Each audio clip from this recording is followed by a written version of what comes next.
Hello guys, welcome ulit sa ating channel. Nagbabalik tayo sa ating tutorial. Patungkol po sa connection problem or invalid MMI code.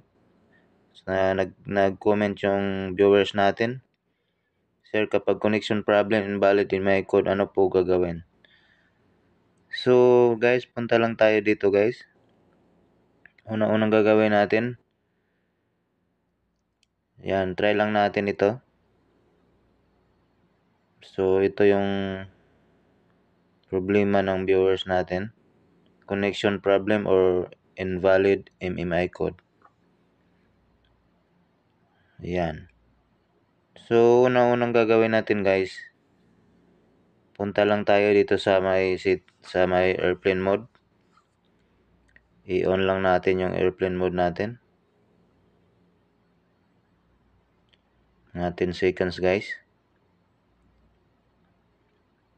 Then, off lang natin ulit. So, after that, pagkatapos nyan guys, punta lang tayo sa may settings ng cellphone natin. Punta tayo sa settings. So, hanapin nyo yung network and internet. Network and internet po. Click lang natin to. So, dito po, next page po, punta kayo dito sa SIM card and mobile network.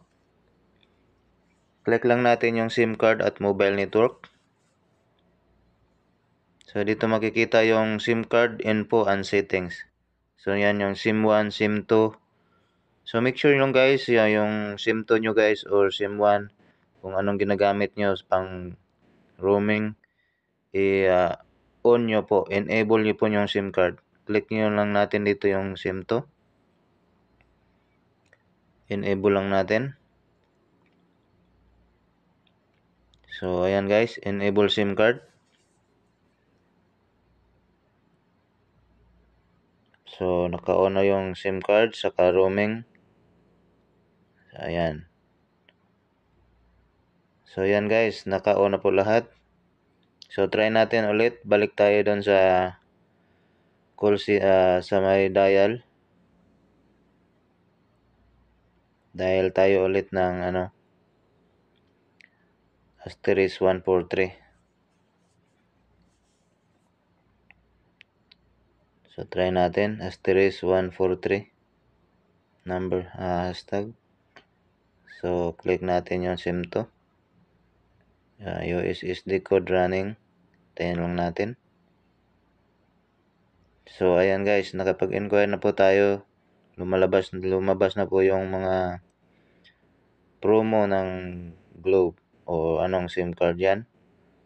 So, makikita dito yung balance, yung account, saka yung mga promo nila, Go Plus, Go Booster, Surf, Go Premium, All Net. Saka nandito rin yung roaming and international guys.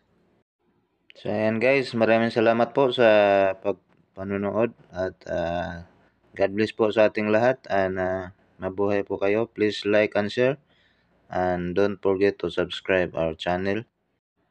Thank you po and God bless po sa ating lahat.